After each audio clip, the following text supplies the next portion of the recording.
Ngithanda ukufihla ngayo. Ngiyacela ukuthi siqala ngomama bese phambili siqala inkonzo yesiko. Omama ma bengeneli lapha ya intombi sijoyina uzane ke bazalwane.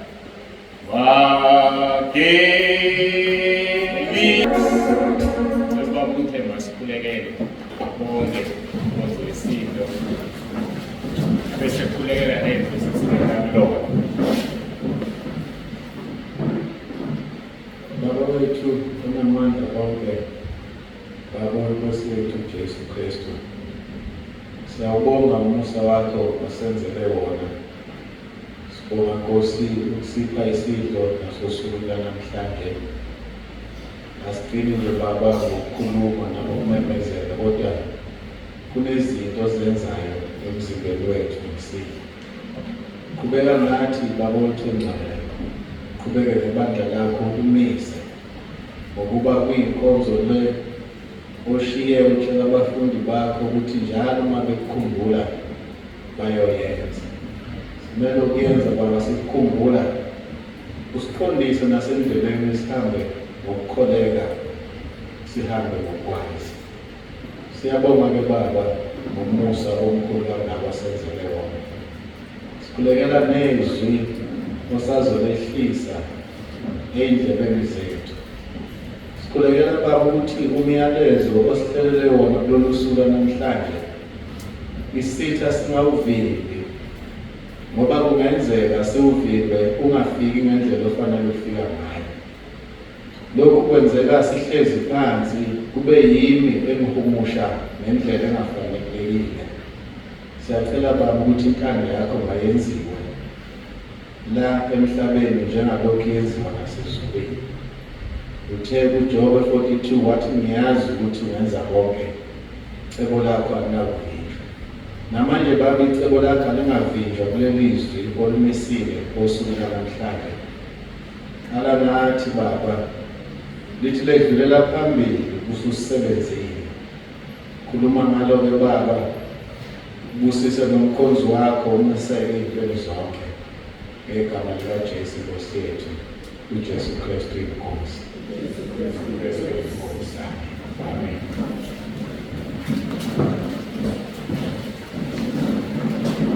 What a mighty God we serve. What a mighty God we serve. What a mighty God we serve. What a mighty God we serve. What a mighty God we serve. What a mighty God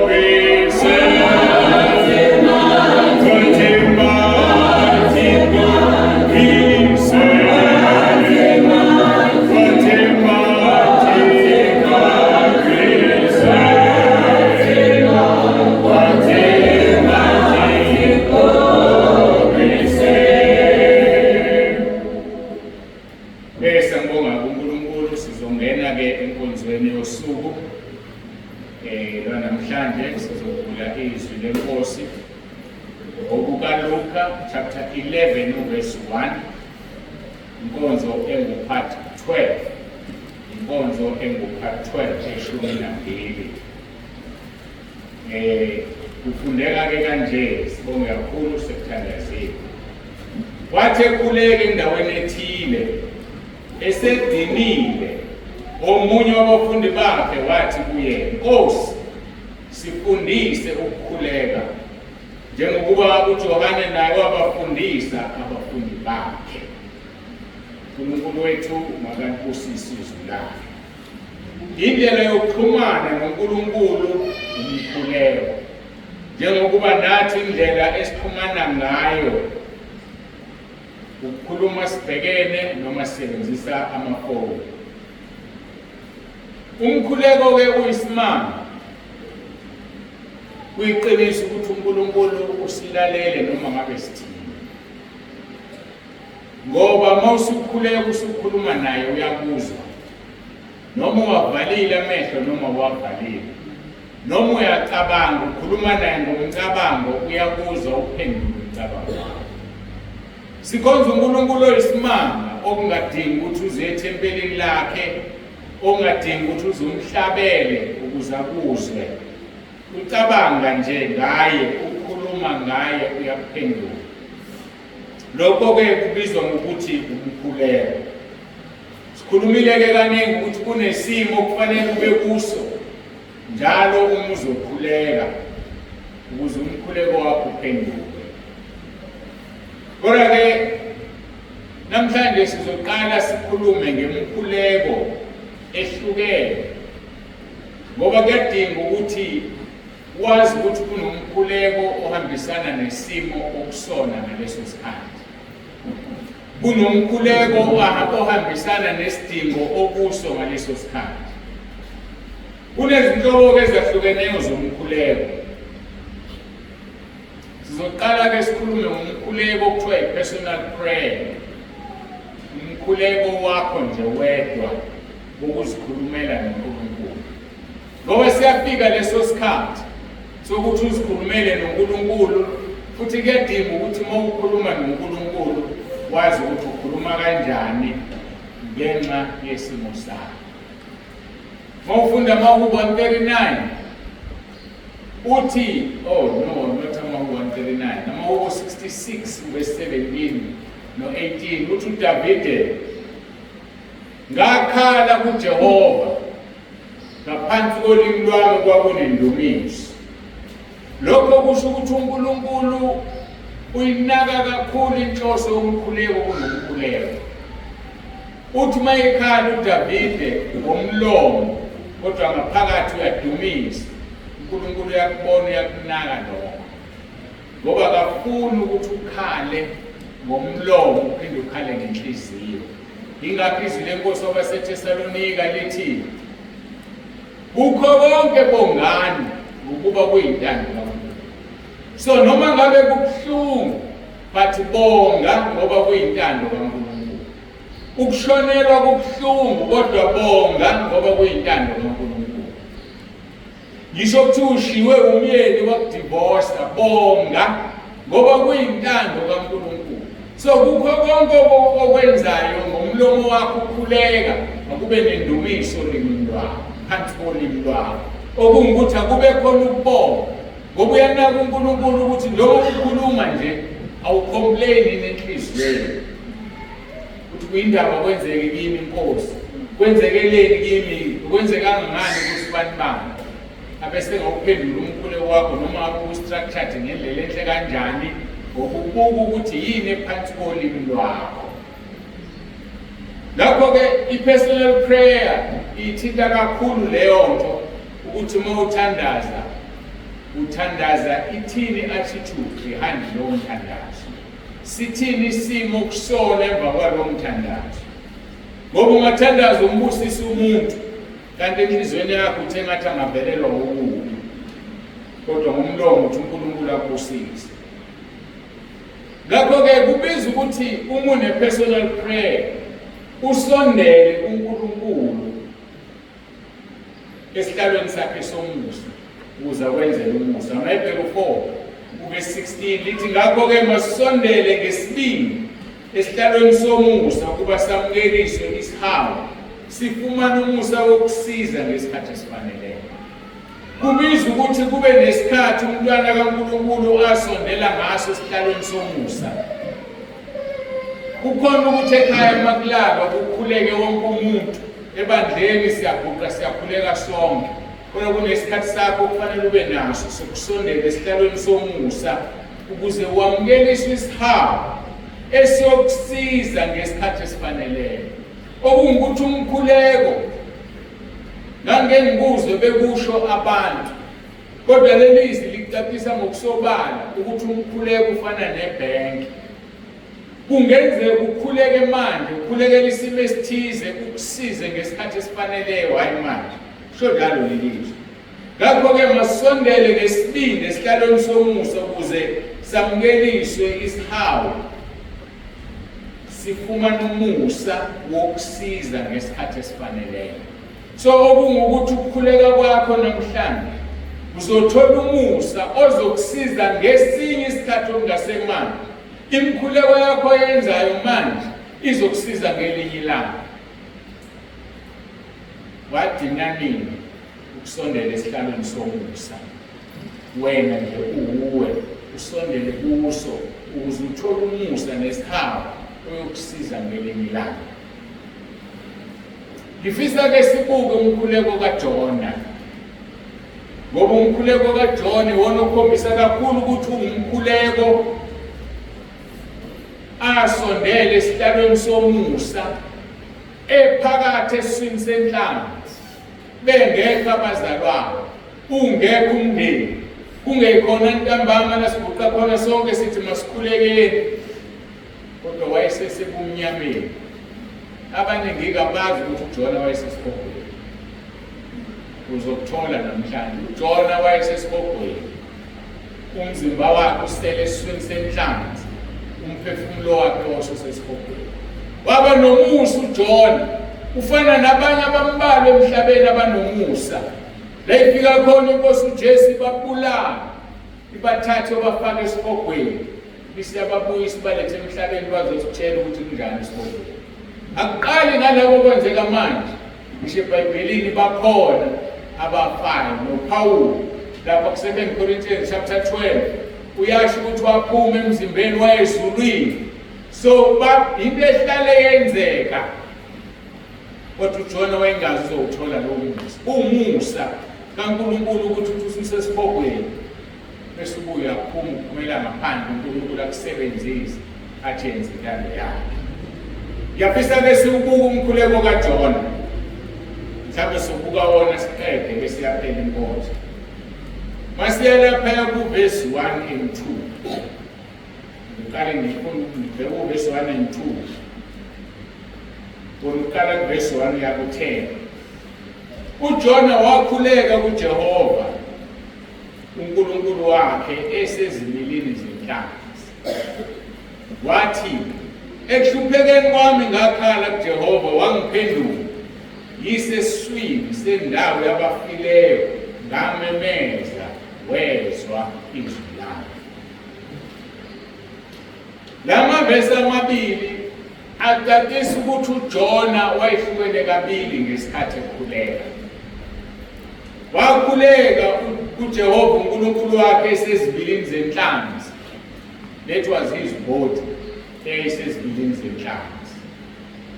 Athi kuverse 2 ekuhluphekeni kwami ngakhala kuJehova wangiphendula. Isesiswini sendawo yabafileyo ngamemeza wezwa izwi lami. Izwi lami iyamangalisa le. Sikhulumile namhlanje umnyaka odlule noma 2022 sikhuluma ngesibhobho ukuthi sibuke.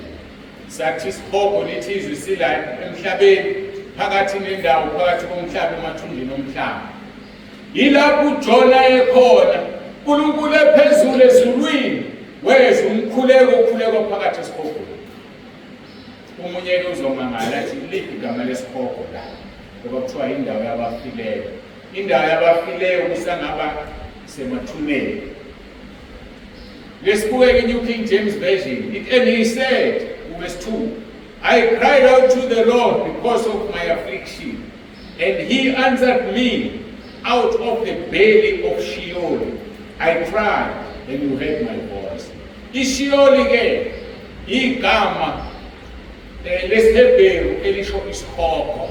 ISheol ke mangiphambuka mhlambe lesiGreek angisazi lapho phakathi kwalokho kodwa iSheol igama lesiGreek noma lesihebheru elisho isikhokho. Ngoba iHades futhi kuyapha nginaka ngibane ngisakuthela uphakathi ukuthi iHades isiGreek noma isiHebrew neSheol isiGreek noma isiHebrew lamagama omabili kulezi zindimi zombili. Into mhlawumbe umuntu ofanele afike ayitheke kana ayikhumbule. So ke lithi ke lelizwi out of the belly of Sheol I cried and he heard my voice. So ngomphefumulo wakhe wayesesesibhobhweni. Umzimba wakhe wawusesiswini senhlanzi and Jonah cried. Sikhonza uNkulunkulu ongafuni ukubona inyembezi zomuntu. Sikhonza uNkulunkulu ongafuni ukubona ukhala. Ngoba mawube wakhala kuyamthinta ngoba uNkulunkulu uyasithanda. Wathumela uJesu indodana yakho ukuthi izosifela isiphambano. Ngihlale ngibuza-ke mase ngikhuluma ngokukhala komuntu okhulekayo. Wadina nini wena ukukhuleka ukhale phambi kaNkulunkulu na? Wadina nini ukudedela inyembezi? Ngoba kumahubo lithi izwi lenkosi inyembezi ziyaqoqwa zithelwe egabheni zenyuselwe ezulwini. Zidinwe khona zilotshwe encwadini kaNkulunkulu. Lezo zinyembezi ziyosetshenziswa kwisambulo sekuthululwa usizi emhlabeni. Ingakho uJohane umpostoli kwisambulo ethi ngabona imphefumulo ababequnywa amakhanda bekhala bethi koze kube nini uNkulunkulu wethu masiphindiselele emhlabeni na? Lithi izwi bagqokisa ingubo ezimhlophe kokuthiwa ke nilinde kancane kukhona abanye abasazobulawa njengani okufanele nibalinde before simphindiselele. Bazobe bephindiselelwa kanjani na? Ngalezi nyembezi ezikhalwayo. Ungavumi umntwana kaNkulunkulu akhale ngawe. Ungamhlukumezi umntwana kaNkulunkulu ngoba lezi nyembezi zoba usizi kuwe. Babusisiwe-ke kodwa nokho abantu abagezayo imikhuleko yabo ngey'nyembezi. Babusisiwe abantu abathi uma bekhuleka bakhale njengoba umprofethi uJeremiah wathi akubizwa besifazane besililo bazokhala bakhihla isililo ukuze kumukuleke inyembezi emehlweni ethu. uNkulunkulu uyathinteka ngey'nyembezi. Wathintwa inyembezi zikaJona esesikhokweni eseshiyoni. Bese-ke uma sibheka kuverse 7 mhlawumbe noma ngingeke ake siye kuverse 3 siwubuke nje lo mkhuleko ngingeke. Uthi kuverse 3 kaJona 2 wangiphonsa ekujuleni enhliziyweni yolwandle umfula wangihaqa onke amadlambi akho amaza onke amadlambi akho namaza akho adlula phezu kwami. Usethi-ke waphonswa. Vele-ke umuntu onjalo waziphonsa yena ngoba yena wayeTharashishi kuthiwa akayeli nini. Isono sakho senza sizokufumana uze ugcine ususola uNkulunkulu. Yazi into ebuhlungu abantu abayenzayo esihogweni kulaba sebebathathu basiyosihogweni njengoJona kuthiwa bayakhala uma engakhali uthuka uNkulunkulu. Umthuka ngayo yonke inhlamvu ekhona. Umthukelani uNkulunkulu? Usenza sengathi uyena umenze wasesihogweni. Kanti wonke umuntu usesihogweni ngenxa yokufunyanwa isono sakho. Isono sakho sizokufumana. Your sin will find you out. Sake sihamba nalo nkonzo ukuthi isono siyamfuna umnikazi waso. Isono sifana nenja. Inja yayifuna inyamazana ngomkhondo izithole. Your sin will find you out. Nakuwena uzothola isono sakho ukuthi isono sofumana wena. Uthi-ke wangiphonsa ekujuleni enhliziyweni yolwandle umfula wangihaqa onke amadlambi akho namazi akho adlula phezu kwami. Verse 4 ngathi mina ngiqoshiwe emehlweni akho nokho ngiyakubuye ngibheke ithempeli lakho elingcwele. Beka kahle-ke lesingisi lithi I've been chased out of your sight. Ngiqoshiwe emahlweni akho angisabonakali. Kusho ukuthi uJona wayebona engathi akasabonakali kuNkulunkulu. Kanti uNkulunkulu ayikho indawo angayiboni. Ayikho neyodwa. Yonke into uyayibona. Uma sonke njengabazalwane besingabanakho engqondweni yethu sazi ukuthi uNkulunkulu uyasibona besiziphatha kahle siphila impilo engcwele. Uthi kodwa-ke ngathi lapho ngicabanga ukuthi akasangiboni ngabhekisa amehlo ami ethempelini. Ulibuka kanjani ithempeli lesesihogweni? Uthi walibuka ngamehlo enhliziyo, hhayi le nhliziyo yethu, inhliziyo kamoya ngoba ivele sewumoya, umzimba uhlezi enhlanzini. Uthi ngabhekisa amehlo ami ethempelini lapho elingcwele. Amanzi angihaqa kwaze kwaba nasekuphileni kwami utshwa lwangikaka. Amanzi amhaqa kwaze kwaba sekuphileni kusho ukuthi yiso lesi sikhathi kuverse 2 ethi ekuhluphekeni kwami ngakhala ngoba isehlupheke esihogweni wakhala uJohn wabhekisa amehlo akhe esiphambanweni wabhekisa amehlo akhe ethempelini ukube zwakale amanzi emhaqeni utshwa kumkakeni umhlanga wathandela ekhanda lakhe akusakhulunywa ngalomhlanga lo ngoba wayeseswini senhlanzi kodwa kukhulunywa ngomhlanga othandela umphefumulo wakhe uthi ngehla ngasemkhawulweni ezintaba imigoqo yomhlaba yayisemva kwami kuze kube phakade ngoba imigoqo la kunemkhawulo yomhlaba khona ngoba umhlaba khona la udina khona bese kuba amanzi ngale kwami lawa amanzi amile ngezwi likaNkulunkulu ngofuna amawulu 104 kuthiwa ehla izintaba ngoba ekade emboza umhlaba wonke wawakhuza kanye uNkulunkulu ehla intaba ehla azafika la ewashayele khona umngcele la kunemgoqo khona yomhlaba ilapho uJona shona khona la sivezela ubumqoka bomkhuleko sivezelwa amandla omkhuleko nenyembezi kuthi noma usesikhogweni noma usehluphekelo njani kodwa uNkulunkulu uzokuzwa ayikho indawo ongakhala kuyo uNkulunkulu angakuzwa umahluko ukuthi ukhala kuphi uNkulunkulu ngoba uNkulunkulu baningi ukhala kumuphi mawukhala koka-Abraham noka-Isaka noka-Jakob uzokuphendula kodwa mawukhala ezithikweni ngeke aphendule. Verse 6 ngehla ngasemkhawulweni ezintaba imigoqo yomhlaba eyisemva kwami kuze bephakade kepha wakhuphula ukuphila kwami egodini wakhuphula ukuphila kwami egodini mawubheka ihomisho lesingisi ubheka igodi you raised my life from the pit siyazi-ke khona i-bottomless pit kwalasha yilapho uJona esekhona wakhushula umphefumulo wakhe wakhushula ukuphila kwakhe egodini athi Jehova uNkulunkulu wami.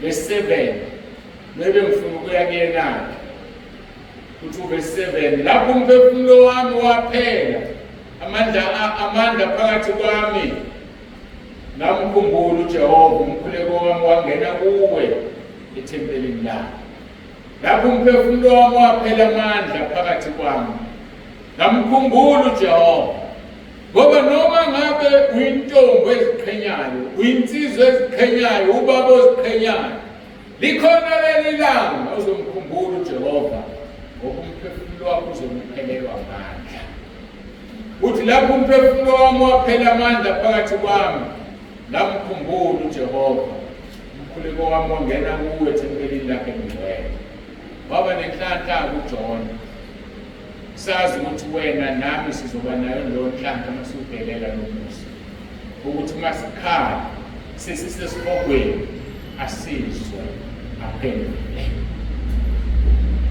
mhlawumbe kuboye ngaphandle uJona umzimba wakho ungekho eswini senhlanzi babezo bese bemngcwabile kwangeke kusamsiza ukukhala nokukhuleka kwakhe esibogweni kodwa ngenxa yokuthi wayeseswini senhlanzi Jehova uNkulunkulu Baba wayiyala ukuthi ihambe iyomhlanzela ngaphandle yebo akahlula lutho umukhale wezwakala ngawutshela nomhlaba ukuhlanzele ngaphandle kwethuna ihlakazeke ibhokisi ukuhambe ungethi kwavusa uLazaro zizini esenuka wena ke mhlawumbe uzobungakanuki ngenxa yokukhala kodwa ngifuna ukutshela ukuthi uma uhlula ukukhala usela emhlabeni uyokhala kanjani usungane ngoba uzozikhohlisa ukuthi hayi ukuthi ngosindisa ukukhala mina angidlela izolo ngokhala mina esikhongo njengoJona mkhulu hlankaza abantu ayifani bathi khona isikole esasho njalo engeze usisho abasiqabela ngalo lapho umphefumulo wami waphela amandla phakathi kwami ngamkhumbula uJehova umkhuleko wami wangena kuwe ethempelini lakhe engcwele. Leli verse ke lisitshela ukuthi wayefile noma waquleka uJona ingakho ke sibeka ngesibili wayesesibhokweni New King James Version, verse 7, it when my soul fainted within me, I remembered the Lord, and my prayer went up to you into your holy temple. So why faintile khulekile? Kodwa ukukhuleka ke sithi thina wayefile ngoba isesesibokweni. Wayeseseswini sendawo yabafileyo. Usiyasiyala verse 8. Uyala mina nawe siphilayo. Uthi abagcina okungumoya nokuyize nje bashiya othembekileyo kubo. Odina okungumoya. Awudini wena okungumoya. Awukuloni wena okuyize na. Kodwa siyesikuthi isizwe ngoma kumcacisa. Yazi ukuthi angiyizwa kahle ukuthi ngithini. Asibheke verse 8 wesilungu New King James Version. Those who regard worthless idols forsake their own mercy. Those who regard worthless idols, labo abakhonza izithombe,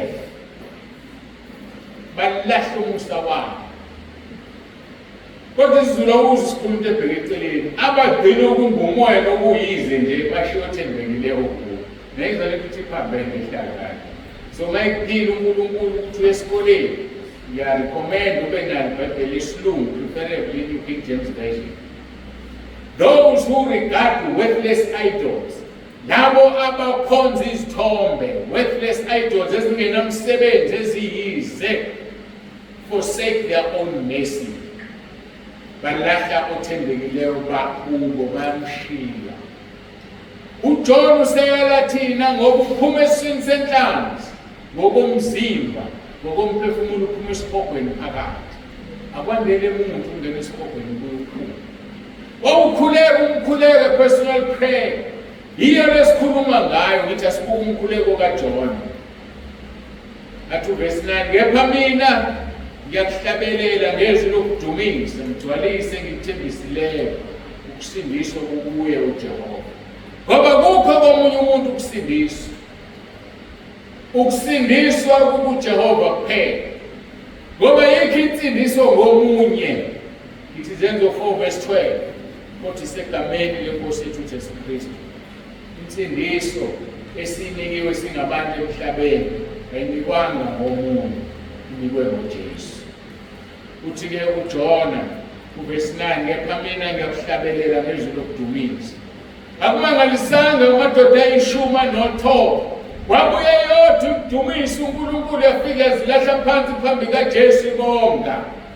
Ngoba yazi ukuthi iphiliso ubani.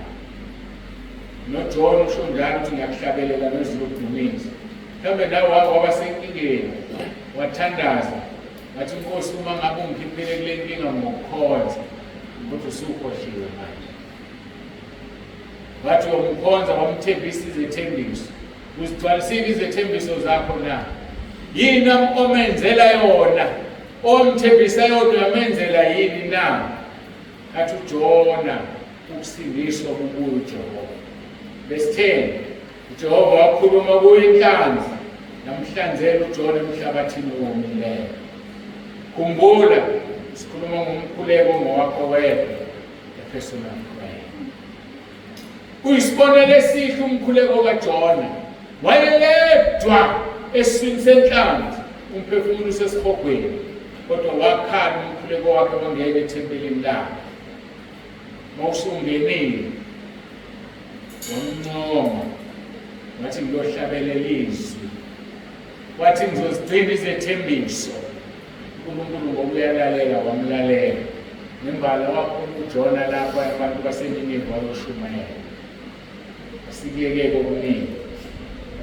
BaseThesalonika bokuqala chapter 5 verse 17 no 18 lithi khulekani ningaphezi. Kukho konke bongani ngokuba lokhu kuyintando kaNkulunkulu kuKristu Jesu ngani, bese ngithi ileke lelizwe. Kukho konke bonga ngoba kuyintando kaNkulunkulu. Uzomangala ukuthi nokuya kaJona eNinive, ukuya kaJona eTarashishi engalaleli, kwakuyintando kaNkulunkulu. Ngoba ifuna sifunde umkhuleko kaJona. Kuba uJona wathi mayithunywa washona eNinive, ngaba siyazi indaba yokuphonseka kwakhe olwandle, ngaba siyazi indaba yokugwinywa inhlanzi, ngaba siyazi indaba yokuthi wangena esihogweni ngoba izobe vele engangenanga, kodwa uNkulunkulu wayekwenza konke lokhu ngoba efuna thina sazi, siphendule, sikholwe, sifunde. Kwenzelwe thina ukuthi sifunde ngoba konke okubi nokuhle kubonge ngoba kuyintando kaNkulunkulu nawe uKristu Jesu. Simangaliso lesi. Ngakho-ke ungabatsheli abantu izidingo zakho. Umkhuleko wakho ngawedwa usuke utshela uNkulunkulu ngqo into edingayo. Njalo Philip chapter 4 verse 5-7. Ukubekezela kwenu akwaziwe ngabantu bonke inkosi iseduze. Yaziwa ukuthi uyabekezela. Musutshela abantu ama-problems akho. Abanye bazokulayela indawo ezirong. Bazokulayela umthandazo endaweni ethile. Uye uzigama lokuthandaza ukuthi ufake izintambo. Ngokulayeliwe utshela abantu. Musutshela umuntu izinkinga zakho. Kodwa tshela udale wena inkinga yakho. Ukubekezela kwena kwaziwa abantu bonke inkosi iseduze. Verse 6 Philip 4. Ningakhathazeki ngalutho, kepha kukho konke izicelo zenu mazaziwe uNkulunkulu ngokukhuleka nokunxusa kanye nokubonga. Izicelo zenu uNkulunkulu ufuna ukwazi, wena khuleka unxuse bese uyabonga ukuthi usukwamukeliwe. Ungakakwamukeli ngoba uyakholwa. Uma wenze njalo ukuthula kukaNkulunkulu okudlula ukuqonda konke kuyakulondoloza inhliziyo zenu nomcabango wenu kuKristu Jesu. Awulondolozekile njengoba uhamba utshela abantu. Umuntu uzoqala ababala. Wenza ukuthi ashayise ngobani, hayi weqe ukushayisa nawe uyathuka umuntu. Kodwa eqala kuyingqondo uye ezama ukutshela izinto ezithize, awusazizwa ukuthusile. Yingakho kufanele umuntu azi ukuthi uyabekezela, ngoba kunabantu laphandle abafuna ukufana nathi, esingama-role model kubona. Mosumtshela iy'nkinga zakho alahle ithemba, hawu kanti usibani bani utabe nenkinga, awubongi yini-ke mina. Lilo gazi lalo muntu okuzwa kuwo seyesihogweni. Usutshela abantu iy'nkinga zakho, tshela uNkulunkulu. Inkinga zakho mazaziwe uNkulunkulu ngokukhuleka nokunxusa nangokubonga. Khona ukuthula verse 7 kaNkulunkulu okudlula ukuqonda konke kuyakulondoloza inhliziyo zenu nemicabango yenu kuKristu Jesu. Awuzulondolozwa somewhere else, but uzolondolozwa kuKristu Jesu. Ngoba uyena okufanele sicabange ngaye emini nasebusuku. Uyena okufanele imicabango yethu ihlale kuye, bese siba nokuthula ngoba uyena yedwa olondoloza inhliziyo zenu. Uthi ukuthula enginipha khona akufani nokupha kwezwe. Ngakho ukuthula okuyikho nokuthula okujele nizokuthola kuJesu. Emkhulekweni wakho wedwa yilapho phonsa khona izingathazo zakho ziphonse. Athi amahubo 40 verse 17, noma ngihlupheka ngimpofu, Nkosi yanginaka, wena umsizi wami nomsindisi wami, uNkulunkulu wami ongangilibali. uNkulunkulu akanandaba ukuthi uyahlupheka. uNkulunkulu akanandaba ukuthi umpofu. Wena sondela kuye, phonsa kuye usizi wakho. Umsizi wakho nomsindisi wakho ngeke akulibali. Mahubo 55 verse 22, athi phonsa phezu kaJehova umthwalo wakho, uza kuphasa, ayikuvuma naphakade kubonungileyo azanyazanyiswa. Uzokuphasa, phonsa uJehova imithwalo yakho. Phonsa. Mayisekucaphuna-ke uPetro chapter 5 verse 7, athi phonse kuye inkathazo zenu ngoba ngikhathalele. Ngiyababona abafundi babecaphuna iBhayibhelini nabo kuwa kwiTestamente elidala. Umbheka uPetro ucaphula exactly amahubo 55 verse 22. So nathi sicaphuna-ke thina kwelidala iTestamente nelisha. uNkulunkulu usenzele umusa, phonsa phezu kaJehova umthwalo wakho uzokuphasa. Akayivuma naphakade ukuthi uzaphazanyiswa. Ngisho nomama uHana wawukhuleka umkhuleko wakhe yedwa. Kodwa bazalwane, uyadinga ukukhuleka umkhuleko wakho yedwa. Bathanda kabili abantu ukucela athi umuntu ngicela umthandazo. Basho kanjalo, ngicela umthandazo. Akakutsheli ufuna ukukhulekela, akakutsheli unankinga, ucela umthandazo. Yazi ukuthi inkinga. Abantu basifunda ngokuhlukana kwemikhuleko, ngiyafisa ekhaya lezwi balalelisise, bayiyeke lento. Umuntu athi ngicela umthandazo, bese ekhulu. Umthandazo wokwenzani? Ngoba umthandazo nomthandazo unendawo yayo. Kunevesi ofuna ngilikhuleke, likwazi ukufitha lapha enkingeni yakho bese uyasizakala. Ucela umthandazo nje. uHana kuSamuel 1 verse 1, uSamuel 1 chapter 1 verse 11, wenza isethembiso wathi Jehova Sebawothi, ubheke nokubheka ukuhlupheka kwencekazi yakho, ungikhumbule ungakhohlwa incekazi yakho. Uxolo, unike incekazi yakho umntwana wesilisa, bese mina ngimnika uJehova zonke izinto zokuhamba kwakhe, ungathinti impuco ekhanda lakho. Sisazobuya sikhulume ngalo mkhuleko wokwethembisa. Kodwa njengamanje ngisakhuluma ngokuthi umkhuleko kaHana wawungowakhe yedwa. Uthi Jehova, ubheke incekazi, hlupheka kwencekazi yakho. Akathi Jehova, sibheke la ekhaya siyahlupheka. Sibheke Jehova la ekhaya sinobaba asinayo umntwana. Ukhuluma ngaye, a personal prayer. Hayi lento esibuye siyenze. Masivume izono, uvumele nabanye abantu izono. Guys, sasihamba sonke ama-orient kwamakhelwane, nihamba nobani ney'ngane zasekhaya, kanti wena lana uzovuma izono zakho yini umvumela wonke umuntu wakini? Awuthanda uvumela mina kwabalelana. Angithi kulikhulu abantu ukuthatha i-responsibility. Kulikhulu ukuthatha umuntu ngahamba ngayontshontshwa kwamakhelwane, ufuna kuzwakale kahle kube lula, sasintshontsha. Ayenziwa lonto, uvumela abanye abantu isono. Ngesikhathi selusini sasikhathwa silwa, ngangikhathwa ngilwe ngikhabafana. Yiba uwe uyeke ukuthinta abanye abantu, lona lo uyazithwalela umthwalo wakhe, ngoba lona lo uzosha yedwa esikhobweni, abuzwe yedwa ubuhlungu bakhe.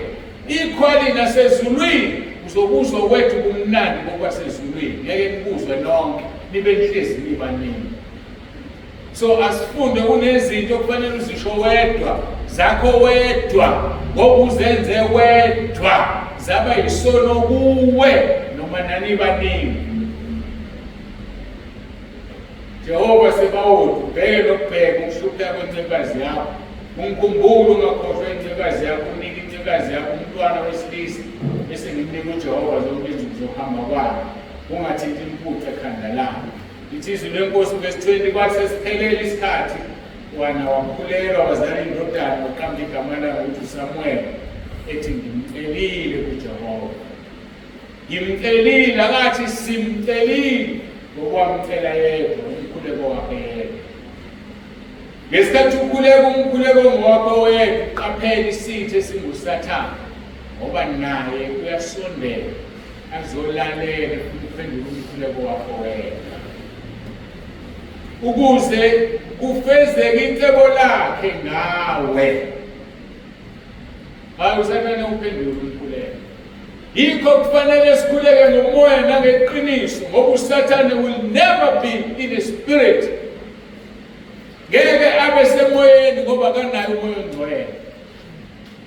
Uzothi ukhuleke esondelela angakuzwa ukuthi uthini ngoba umoya. Asikhulekeni sikumoya. Ngoba uzikhulekela nje ayeke uphendula imambane le. Jabu uthi uNkulunkulu ukuphendulile. Uzithola usemgodini masaphumeki. Kungakho kumele uqonde ulinde isitha esikuSathane. esihambayo sibona njengebhubesi sifundisa umgwini. Sho njalo umpostoli uPetro leli singeke ngacaphula Petro 1 Peter chapter 5 verse 7 to 9. Niphonsa izingathazo zenu zonke phezu kwakhe ngokubuya nikhathalele. Qondani nilinde isitha senu uSathane sihamba njengebhubesi elibhodlayo sifuna esingamgwini. Ibhubesi elibhodlayo liyazatha liyalamba. Ngoba ibhubesi elibhodlayo lithusa iy'lwane zibalele. Kanti malithula licathama ziyakhululeka iy'lwane bese libambe ibhubesi likwazi ukudla. Sathane unjalo uyabhonga uba ngumsindo. Inkinga abazalwane abawuzwa lo msindo kaSathane. Uyahamba njengebhubesi elibhodlayo ufuna zomgwini. Athi besinanimelelani naye qinile ekholweni. Nazi ukuthi zona lezo zinhlupheko zehlela abazalwane benu abasezweni. Zona lezo zinhlupheko zehlela abazalwane benu abasezweni. Iyona nto edala ukuthi kube inkinga. Uma usenkingeni ucabanga ukuthi wena wedwa usenkingeni. Uma ubhekene nesimo esithize uyibone kuwena wedwa. Kanti cha lethile lizwi nabanye abazalwane ninabo ezweni babhekene nenhlupheko ezifanayo. So into obhekene nayo nomunye ubhekene nayo kungebe oseduze kwakho kodwa ukude nawe. Mhlawumbe KZN yonke babe u10 abazalwane ababhekene nenkinga efanayo abazali.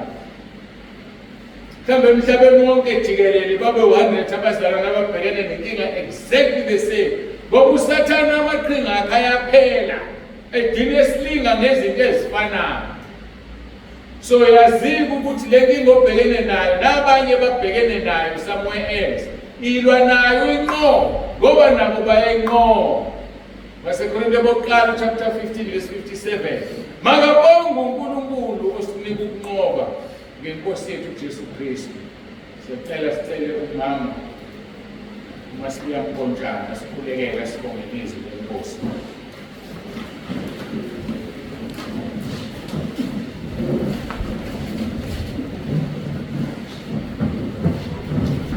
Baba, egameni lenkosi yethu Jesu Kristu waseNazaretha, indodana yothando lwakho Baba, siyabonga kakhulu uNkulunkulu wethu ongcwele. Siyabonga Baba wethu ngomusa wakho osenzele wona losuku namhlanje. Uba usivusele ukasihlala phansi sihlale kwizwi lakho. Siyabonga uNkulunkulu wethu ongcwele ukusifundisa ngokukhuleka ukuthi ngempela kanti kudingekile uba sihlale nibe nomkhuleko wami ngedwa. Baba wethu omhle ukhulekele ngomoya wakho ongcwele. Siyabonga Baba wethu ongcwele uqhubeka nathi uNkulunkulu wethu ongcwele kusisincede. Yakho isaphumile phakathi kwethu. Siyabonga kakhulu sifundisa kwakho namhlanje ngothando lwakho olumangalisayo. Siyabonga abazalwane nezintanga abakhona Nkosi ukuthi usakhuluma kulapho nalapho ukhuluma khona ubabusise ngamunye ngamunye. Sikunikeza udumo lokho ngoba simbona omunye Nkosi singamnikeza udumo ngaphandle kwakho osidalile wasenza sabakhona emhlabeni. Siyaphila kuzobe lesi sikhathi nenxusa wakho. Bonke lokho Baba siyabonga egameni elihle likaKristu Jesu ophilayo. Jesu Kristu inkosi. Amen.